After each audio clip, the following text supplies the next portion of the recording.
It's the Benders Trade Deadline Special live as the clock strikes 3 p.m. Eastern. And your Boston Bruins have made a deal about a couple hours ago, just under the gun, with the Philadelphia Flyers that includes Brett Harrison and Jackson Edward. Just who you thought was going to get moved, right? Yeah. I mean, that's what we thought all along. I think we had that right on the docket, didn't we? Yeah, we did. I thought so. Hey, at least one team's going for it. It's your fucking Providence Bruins. That's who's going for it. We're trying to sew up a Calder Cup right now. Yeah. Like, let's get that shit locked up. Let's get it fired up. Let's get everybody on the Providence Bruins. Let's focus on the Providence Bruins. Let's do it. We got the Boston Bruins. Who gives a shit what happens to them? Yeah. Right, let's make some trade. Let's get every leading scorer in the AHL on the Providence Bruins. Let's do that thing.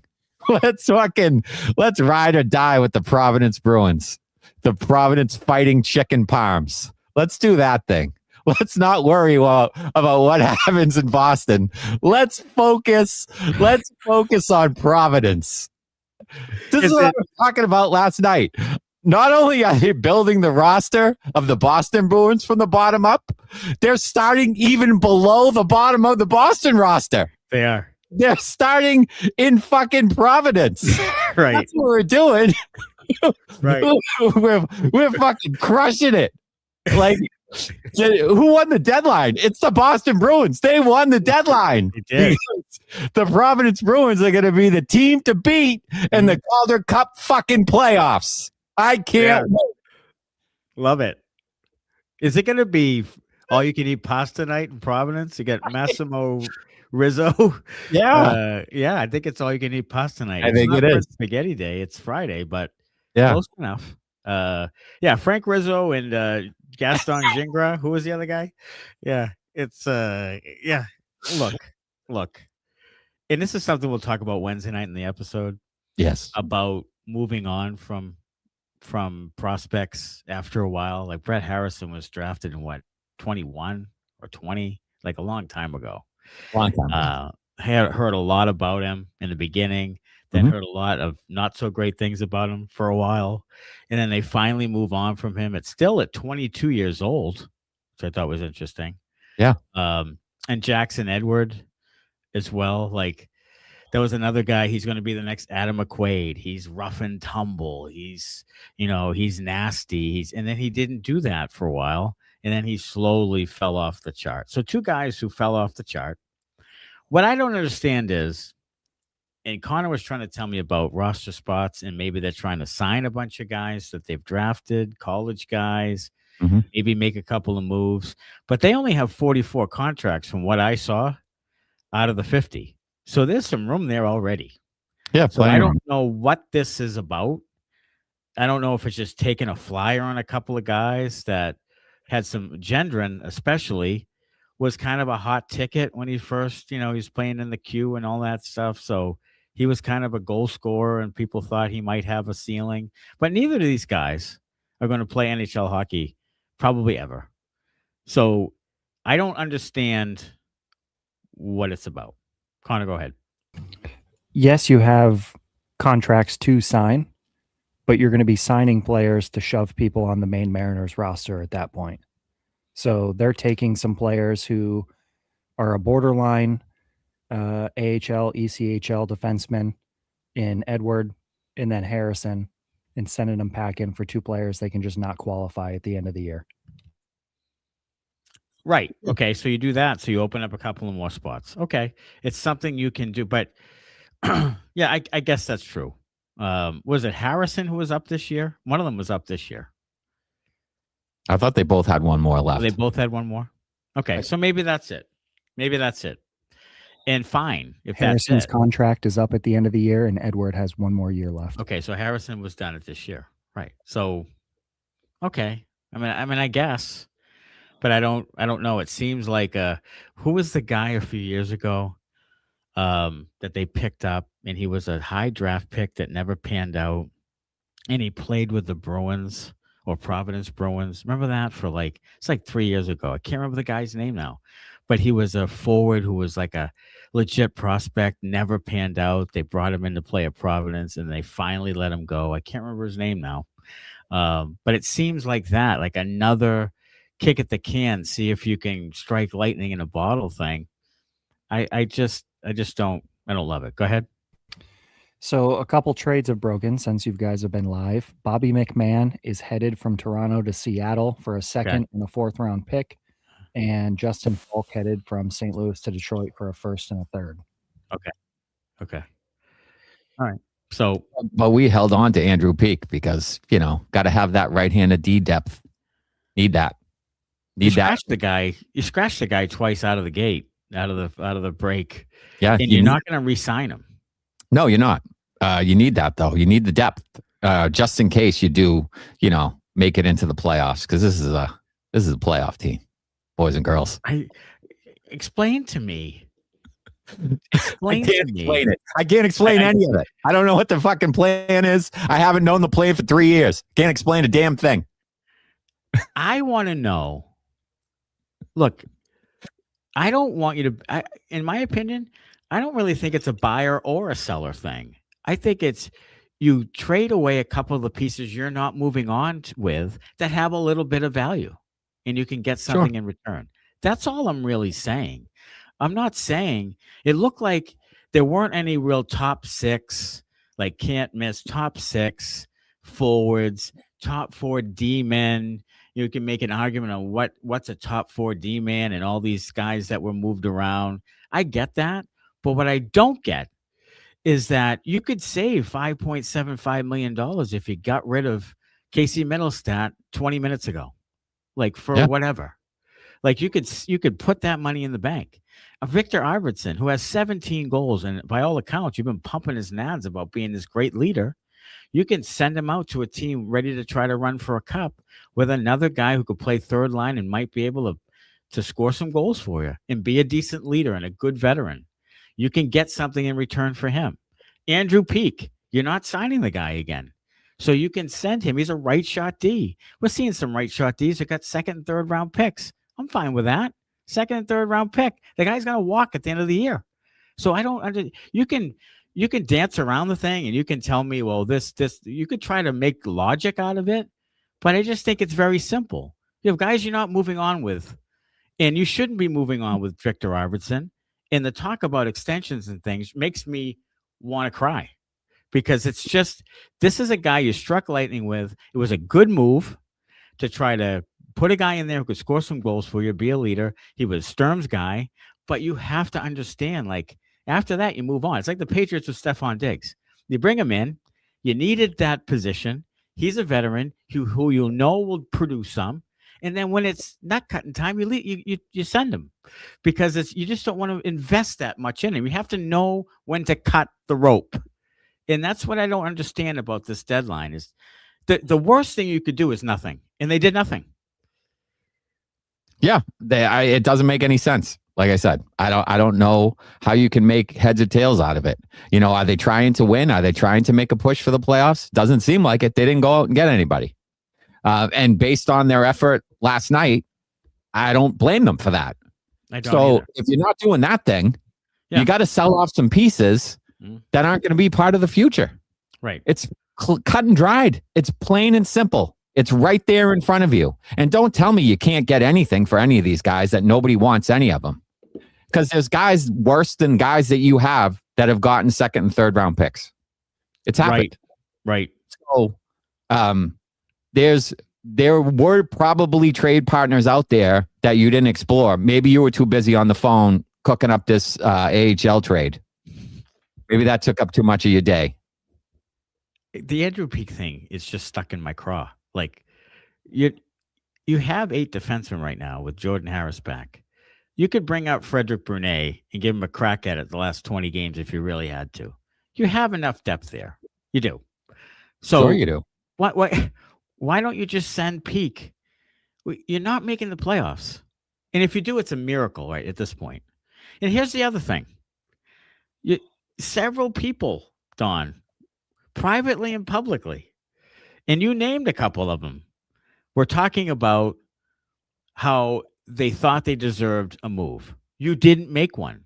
What now? What's that mean? What's that mean? What does the team think now? You didn't even make it. You didn't pick a side. You didn't make a move at all, it seems. So what does that mean to the team that said that they deserved it? And you said it. You called it out publicly in the media. So what does that mean now for the team? So either if you're not going to agree with me, which, you know what, I don't blame you, probably. You probably know more than I do, I hope. But you didn't do the other thing either. So which is it? And now where do you go from here? Like, this team is not that close to winning a Stanley Cup. It's not. So what do you do now? I don't know what you do. They don't seem to know either because they didn't pick a lane. So how do you determine where you go from here? Do you just let it play out the rest of this year? However we do, and then adjust accordingly? Maybe that's their plan, to just see what happens. That's not really a plan. No. That's just sitting, in the corner with your cock in your hand as things happen around you. And then at the end of the day, you pull your pants up and walk out the door, I guess. Right. Right. Hopefully not in cuffs. Yeah. Here's the other theory I had. I have another theory. Okay.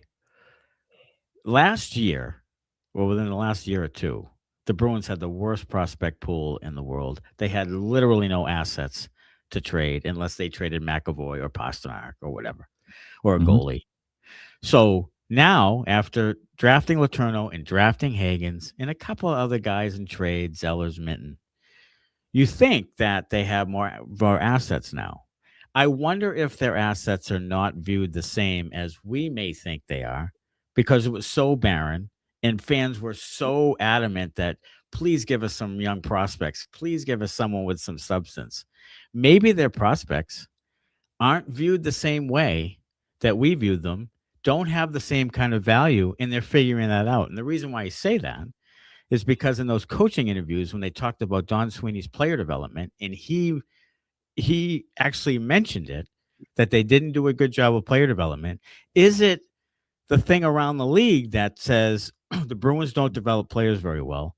They don't really have an eye for young players all that much. Maybe the prospects aren't that valuable yet. Yeah, it could 100% be that. It's a valid criticism. Yeah, like you wonder if word around the league is don't trade with the Bruins because their prospects aren't worth anything because they don't develop the guys. Could be that. 100% could be that. Here's a conspiracy theory for you. Is Sweeney's holding on to all these prospects and picks because they finally do have a little bit of a sniff of, moving up in the world of the prospect pool? We're not dead last anymore. So we have Letourneau, we have Hagens, we have some more number one picks on the way. Is he trying to pump up his own, league-wide reputation for showing the development, right. Showing the development, having better draft prospects, and then so he can say to management or people around the league, "Hey, look, I built this. This is where our draft pool is going. This is where it's headed. Our last couple of drafts have been better." Is he trying to pump up his own tires in the eyes of ownership or other GMs and personnel people around the league? Mm-hmm. That's a valid point. Is that he took that to heart. And look Donnie doesn't like to be wrong. No, he doesn't. So he doesn't like to show failure. His shit doesn't stink. So he's a Harvard man.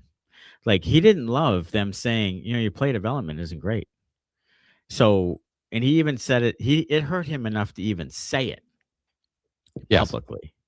So I think it's a valid point that I want to hold on to these. I want to build up this prospect pool because I told management I built up and maybe management said to him, look our prospect pool is terrible.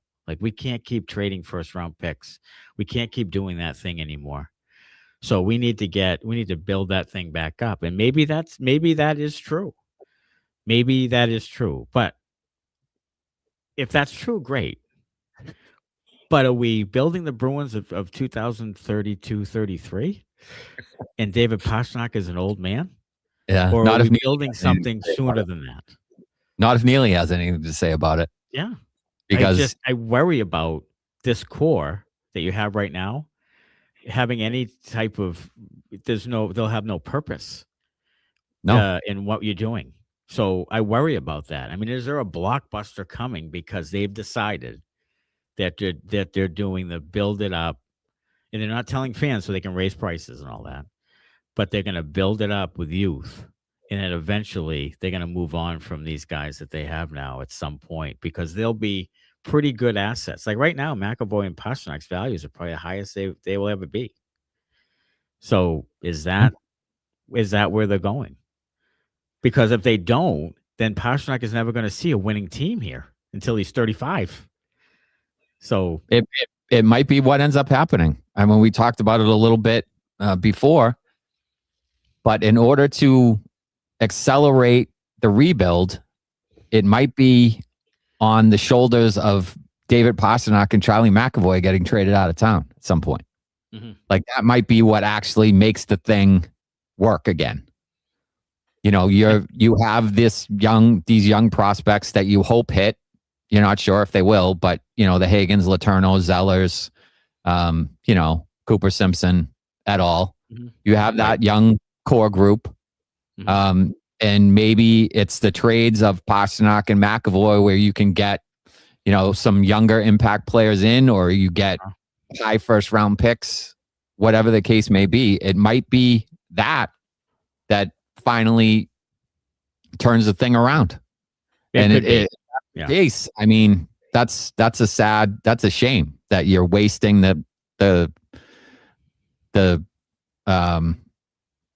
I just lost the prime of David Pastrnak. Of David Pastrnak and Charlie McAvoy. You're just pissing that away. Yeah.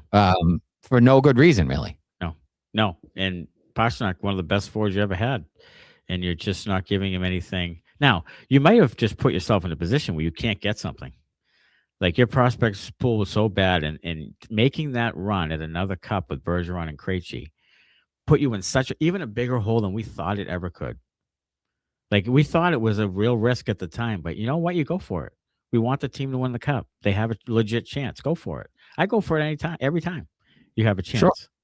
But we thought at the time, this is going to hurt because we're not going to, they're going to have to find another number 1, number 2 center. Like centerman play is the most important. High draft picks win the cup there at that position.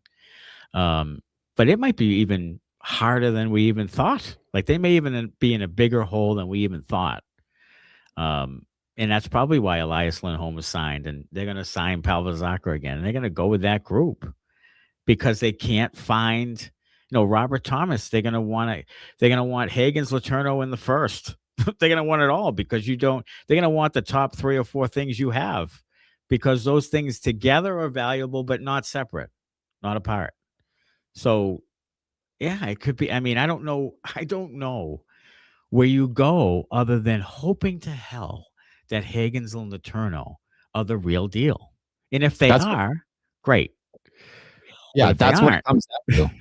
Yeah, that's what it comes down to. You're putting a lot of stock in those guys becoming what you hope they can become. Whether it's a 1C and a 1 left wing or a right wing or, a 1C and a 2C, whatever it is, you're putting a lot of stock and, I may add, a lot of fucking pressure. A lot of pressure on a couple of fucking 20-year-olds or 21-year-olds, whatever the case may be, however old they are. But that's a lot of fucking pressure. Oh my God, in Boston? Young guys, to be the faces of the franchise, essentially, going forward. That's a lot that happened with Joe Thornton and Sergei Samsonov. Yeah. I mean, they ship it. Yeah. They ship young guys out of town, so you could see that happening too. They do, and hopefully it's not for pennies on the dollar. To me, Robert Thomas was probably the guy. I think you go after that hard. Like if that's what you want to do, if that's what you've been looking for all this time, it's like it doesn't come about often. There aren't many opportunities to get a guy like that. Yeah. you have to strike while the iron's hot. Like if it's going to cost you a lot, it's going to cost you a lot. But go get the fucking guy. Like, go get him. Yeah. Like, if you're going to do that thing, do it. Like, make it Thomas with Pastrnak. Like, they're talking about Pastrnak. I've heard it all over X that, there's no one on the team that can play make, so he's taking it upon himself, and his goals are down. Like, he might finish with 30 this year.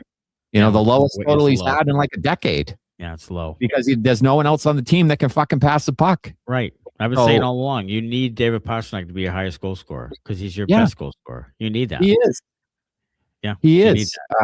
So you need him to get back to that, and hopefully, if James Higgins comes up at the end of this year, they play him with Pastrnak, like you've been talking about, and you finally get a guy that has some vision and some passing ability playing with Pastrnak, and he can get back to scoring goals rather than trying to complement everyone else where he should be the alpha. Yes, he should be the alpha. If you're joining us for the first time, we appreciate you watching. Big crowd tonight. A lot of pissed off individuals. Let's go to the comments because you deserve a voice in this, damn it. Pejman, blockbuster with Philly. Providence fourth line gets a bump. Michigan Mike, it's amazing how much contact Sweeney had as GM of Canadian program last year, and there's nothing to show for it. Right. They still don't love Canadian players. I don't know what it is. They stopped drafting them for a while. I don't know. It's just, don't you, when you do that shit, build relationships with other like management types? Like, shouldn't you build a relationship for later on? Yes. Yes. Shouldn't you have been talking with fucking Doug Armstrong? Like, yes. Every minute of every day and saying, what will it take to get Thomas, dude? Yeah. What will it take to get Thomas? What do you need to do? What about Colton Parayko? Was he willing to move, waive his no move? Like, why? Right. Like, those conversations should have been happening all the time. And then there's other guys that are general managers of the other, international teams. You should go to Doug Armstrong and be like, what's Colton's wife's name? Does he have a dog? Does he? Let me get some info. Where's his body? Yeah. Michigan Mike, looks like Maddie was wrong last night. Podcast won't last 8 minutes, more like 4 minutes. Yeah. Short one. Let's see. Bruins 1970. Sweeney is more interested in ECHL players, and that's a problem. Maine needs attention too. The Maine Mariners up here in Portland. They do. They won 6 or 7 in a row. I think I saw it, whiz by my feed at one point. I think they were on a hot streak. Good for them. Yeah, good for them. Because Lord knows, the Bruins general manager is doing everything he can to help those affiliates. That's for sure. He's building it up. He's trying his best. He's trying his damnedest. He wants organizational success. That's what development is. It's the Providence Bruins and the Maine Mariners winning their respective titles. Whether the Bruins win again in the next 39 years, who gives a flying fuck? Let's get Providence and Maine on fucking hot streaks. Yes. Let's go dynasties in the minor leagues because that's important to no one ever. Let's do it. Victoria says Smitty going crazy. Eileen says I love fired up Smitty. Oh, you missed last season. Like, holy shit. Smitty's been Mr. Positive. That went by the boards today at 3:00. NHL deadline and the free agency blows now. It does. Roar 808. It does. This was a wet fart of a deadline. And I feel like free agency is kind of too. And I'm not sure what the real issue is. People just asking for too much, or tax implications in different cities, and what really is a big problem is this no trade clause stuff. Like, Colton Parayko just stops. He'd rather stay with Monty and that fucking clown show than go to a contender. It's just that's a problem. Like, these no trade clauses are just terrible, and they give them out to everybody. It's not just like, if you want a no trade clause, David Pastrnak, then yes, I'm a board of that because you want him for 15 years. Great. But, a no trade clause for fucking Jordan Harris? Like, no, I don't. Stop doing that stuff. Tanner, getting a no trade? Yeah. And a 5-year deal. Yeah, I mean, that's what I mean. Stuff like that drives me nuts. Like that should be reserved for the top 3 or 4 guys on your roster, and that's it. Yeah. Like everybody else, like fine. If you want to give them like 2 or 3 teams or 4 teams that they can't go to, like if they want to say, I'm not going to fucking Winnipeg, I'm not going to, the bottom of the barrel teams out there, fine. But, to give everybody, this much trade protection is crazy. It really is. Yeah, it goes back to me of is there a plan? Is there I'd like to see at least the makings of a plan, like things that make sense, like A, B, and C coming together, and I can see that. And as Shawn Michaels says, I don't give a shit what the plan is, just have one. And that's what I don't. Is it piss and vinegar? Is it youth? Are you planning to try to make things better for Pastrnak and McAvoy? What is it? Like right now, Pasternak's on a great deal for a guy of his magnitude, like an amazing deal. Like you should be able to, because of that deal. If I'm David Pastrnak, I'm like, I'm not making Kaprizov's making like $6 million more than I am a year. You should be able to have flexibility to get me some players in here to play with. Like that's what I'm thinking if I'm David Pastrnak. Like, and that should be happening pretty soon.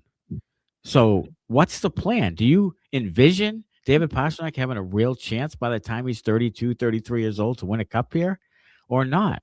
So I'd like a media member at 4:00 to ask a legitimate question to him. What's the plan? What's the plan with Andrew Peeke? Why is Andrew Peeke still here? Like, and I know Neely's going to bring you to the principal's office afterwards, but at least make a question, have a question ready that speaks to what are you doing? What happens now? Where do we go from here? It's a valid point. It's a valid criticism. And I don't know if they know the answer to that. I think you'd get a lot of mumbo jumbo, Sweeney talking up one side of you and down the other. Like we're trying to improve the hockey team, but the prices were just too exorbitant to handle at this time. We want James Higgins and his family and his dog to acclimate, like Jeremy Swayman did to the Boston Bruins. We're going to bring him up when his time at BC is done, and hopefully he can improve our hockey club. And it's just it's like he's dead inside. Like you look in his eyes and he's like an automaton. He's like a fucking robot. Yeah. Like the family stuff all seems forced to me. Like we're going to pretend we have a family atmosphere here. Because that's one of the things he can hang his hat on, because he doesn't really have a clue. He's trying to get back to, can you take some discounts for me, please? He knows the mass tax is killing him. He knows that guys aren't taking discounts anymore. They used to, but that's when you were you had a raging boner. You were going for the fucking Stanley Cup. You had a team that was buying it together. Yeah, you had players. You had Bergeron, you had Chara, you had Krejci, you had Marchand. Yes. You had guys. And they decided as a group, we're going to do this. Yeah. Yeah. And the other part of the problem is, you talk about Kaprizov and his 17 million and Pastrnak and his 11 and a half, 17 and a half. They're paying Matt Boldy less than the Bruins are paying Elias Lindholm. And therein lies the problem. It's the production you're getting for the contracts that you're giving out. And he's given out a bunch of contracts and he's not getting any production in return. So that tells me he doesn't know how to build a goddamn roster. Right, like if you have almost an $8 million player, he should be doing a lot more than Elias Lindholm is. Mm-hmm. You paid him way too much, probably twice as much as he should have been paid. And you can say, oh, he was making already this amount, he's going to want to raise. Yeah, he might want to raise, but his production doesn't warrant a raise. It warrants being a $4 million a year player. Right. Ish. Or 5, whatever. Mm-hmm. But they're paying him like he's a top line center, and he's not. And now you have that guy on the books for 7 more years at that kind of money, just taking up cap space, and you're not getting any kind of value for it. Right. Minnesota is getting value from Matt Boldy. He's 24. He has 35 goals or whatever it is, and he's giving you production. You have an older guy who's giving you nothing. 5-on-5 especially. He wins faceoffs and he occasionally bumps into some people and scores a little bit on the power play. That's what you get from Elias Lindholm right now. That was we can't get a number one center, so we're going to try to clone Bergeron. We're going to try to get a poor man's Bergeron, and it's not enough. I mean, 5-on-5 is bad. It's part of the problem now because so breaking news, hit the sounder. Bruins acquire Lukas Reichel from the Vancouver Canucks, as many have said here in the comments, for a 6th-round pick. Lucas was a 17th overall pick, round 1 of 2020. Left shot, left wing, 23 years old, 6 foot, 170-ish. For Abbotsford Canucks, 6 goals, 7 assists, 13 points in 23 games this season. He played 14 with the Canucks this year with 1 assist and a -5. He did play for Chicago in 24-25. He played 70 games, 8, 14, 22. And how about this year in 23-24? He had 5 goals, 11 assists for 16 points in 65 games and a -29. So he's a sound defensive player. So he'll fit right into the color. Defensive. So this is another 23-year-old. This is what he's doing. 23-year-old. Top high-end picks who are really great, really good prospects who haven't done anything. And he's trying to do the Morgan Geekie, find one of these guys and make it work. And Morgan Geekie happens once every 75 times. Like that just doesn't. It doesn't happen usually at all. And Geekie had more production than Lukas Reichel did. I mean, at least he was scoring some goals in the league at the time. So this is, Lukas Reichel, left wing. Where does he play? I mean, who does he replace? Mikey Eyssimont? I have no idea. Mikey Eyssimont, I guess. I have no idea. Probably. I don't know. I don't know. So that's maybe it's Alex Steves. Maybe he replaces Alex Steves.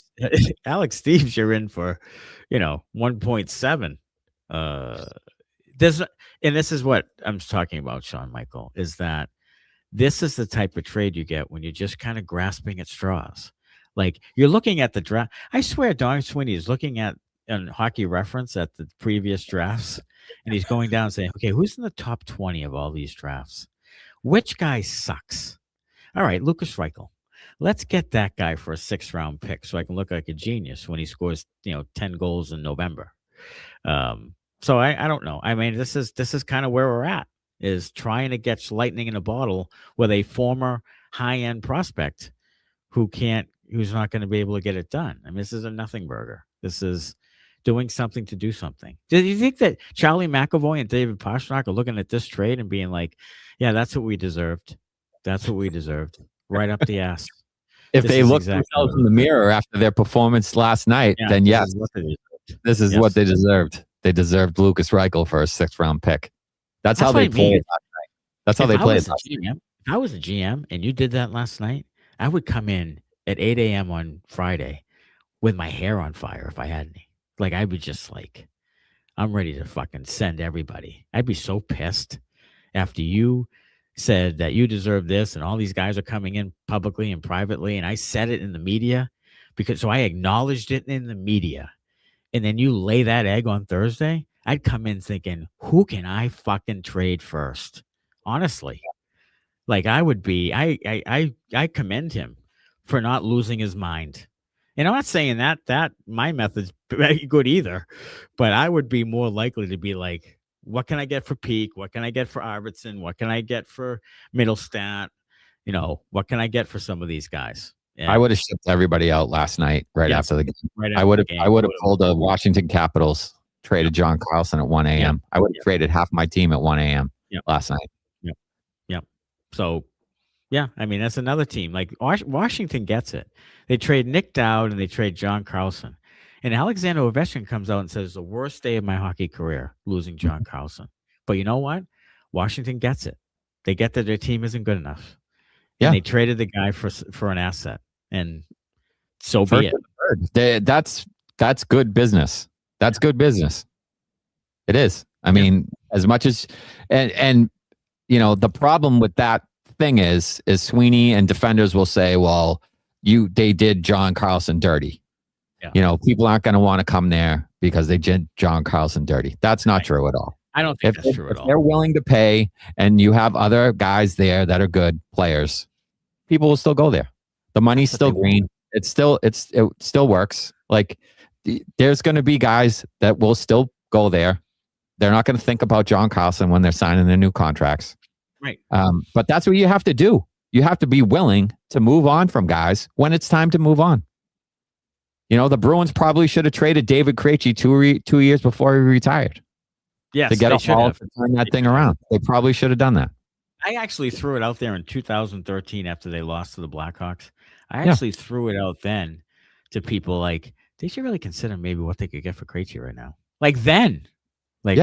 What they could get to try to kind of turn the thing over and see. Now, he continued to play well, and in 19 they got that back there, and whatever. In 23 they had this great team and all that. But they should, there's savvy moves that are made. New Jersey fired Claude Julien during a cup run. There's just moves you make because you have a feel of your team and you just think that something's off. We need something here. It's not enough. And that's what I think Sweeney has not learned or developed. He was able to add to those really good teams for sure. But the whole building a new core and all that, I just don't think he understands what that takes or what the pieces are together to make it work. And he's also having a bitch of a time finding high-end talent. Because he has nothing to give in return. So it really put him in a bad spot. He's also trying to pigeonhole fit guys into roles. Yes. Or fit guys into the mold of the hockey player he sees in his head. Like we want this guy to be Patrice Bergeron. We need another Patrice Bergeron. You don't need to copy the roster that you had before to have success. Like that tells me he's one in a million. Yeah, he's a 1 in a million defensive forward. You're not going to find another one of those guys. No. So stop trying to make every single prospect you have fit a little bit of that personality and that mold. Stop doing it, because there's guys that you bring in have other skills. Like don't make Fabian Lysell a defensive forward. That's not his game. Stop trying to force him to be something he isn't. Let him be a dynamic offensive player that scores a little bit. And if you do that, like the same thing with Jackson Edward, who they just shipped off. They want him to be a more two-way player.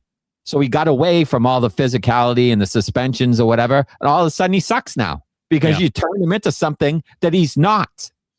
Let the guys play how they play. Like I think, who was it? Maurice in Florida was like, just come here and play your game. Yeah, they let me play the game. Yeah, just come here and play your game. Play the way you want to play. Be who you are on the ice. Yeah, and that's what works. You get success from that. Yes. If guys feel confident, the guys are like, I can be myself. I can face wash a guy. I can stick a guy in the nuts. I can score goals. I can hit. I can do whatever I want to do on the ice. And this team has my back. The Bruins don't. The Bruins want to turn you into something else. And that's why they can't fucking develop anybody, because they're turning them into players that they're not. Yes. How do you think they got to the fucking point where they're at? It wasn't the Bruins that got them there. It was how they played, how they were, how they acted, how they were on the ice, their makeup, all that stuff. That's how they got to this point. And then the Bruins try to develop them into something completely different. And wouldn't you know it, it goes the wrong way. It goes the wrong way. Yeah. This is why he's trying to copycat something that they had. And he doesn't really have any foresight on how to make it. Doesn't have to be the same, but he doesn't have any foresight. He also doesn't have assets. He also doesn't have much of a plan. It's just kind of a mess.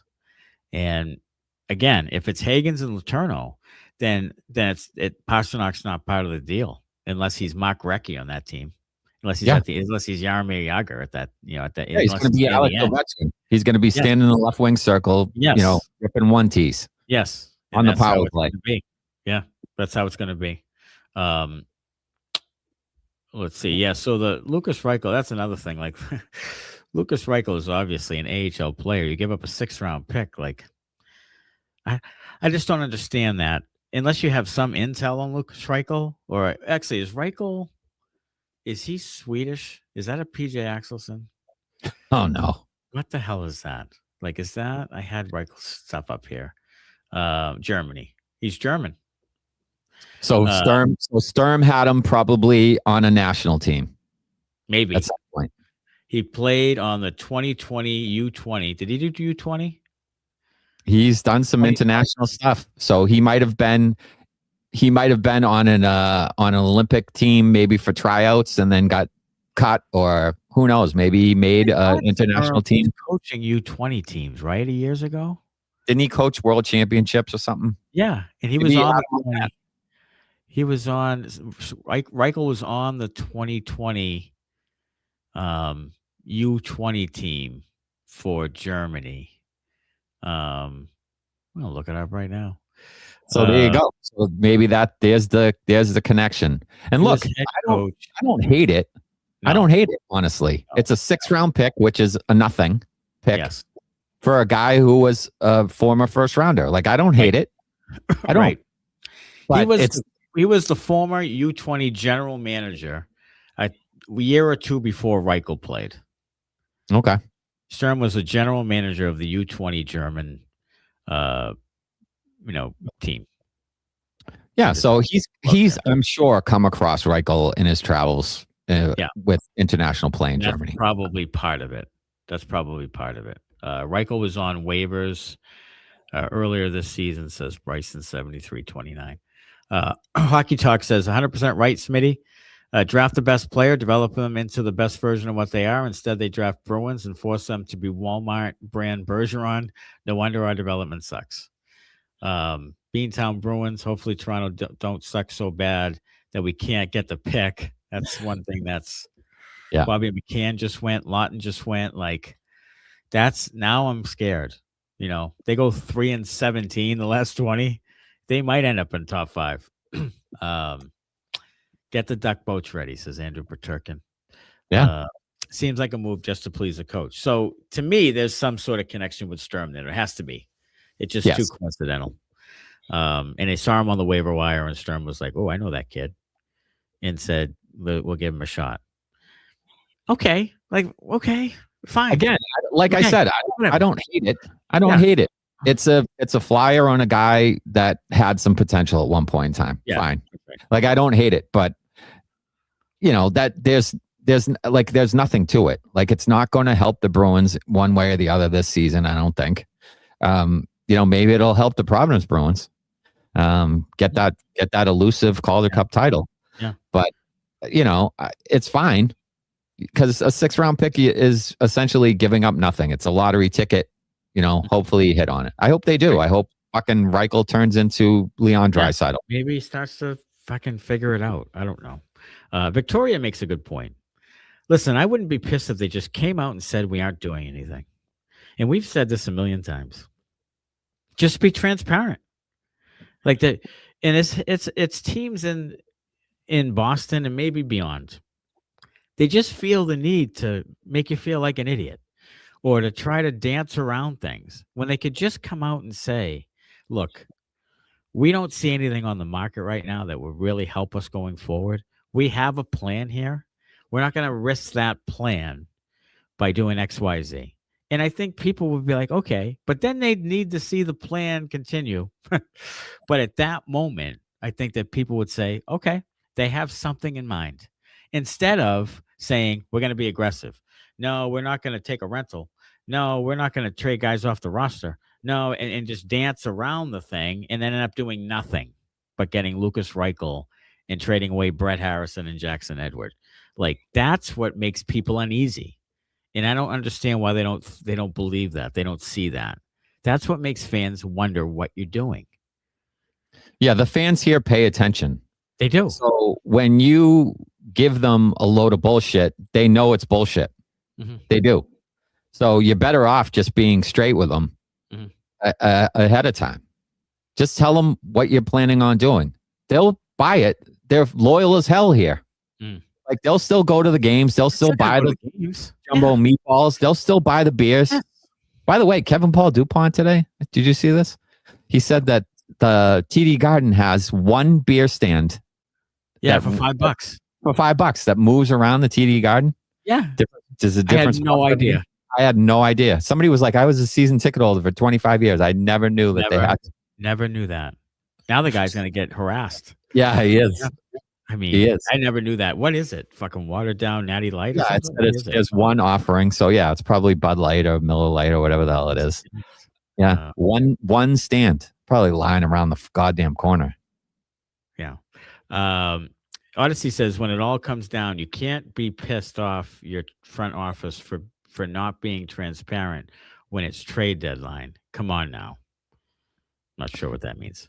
I think we were talking about, just tell us what the plan is. So he's saying that you can't lay out the plan during trade deadline because teams would take advantage of you if they knew what you were. Well, I mean, yes, I get that point. But I think there can be more transparency I think you can tell us what the plan is without telling us. Like, I think there's a way to be a little bit more, not necessarily forthcoming, but a little more real in what you're saying. And I think that fans would appreciate that.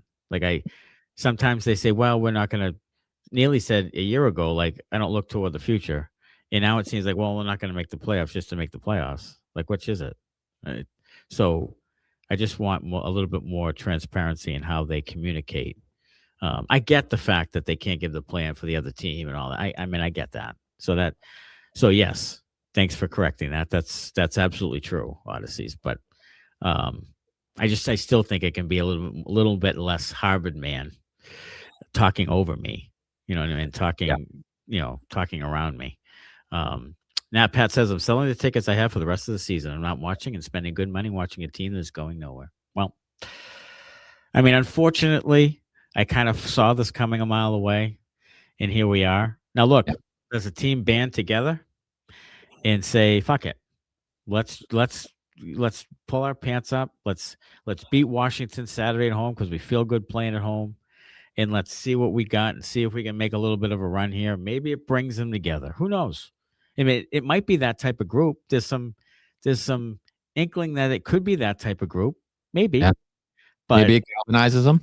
Maybe it galvanizes them. And maybe they make league situation like we just get in and now people are like, boy, in the first round, Jesus, like this is a team that people don't want to face right now. Could be. I'm not saying it couldn't happen. It could. But it won't. I don't think so.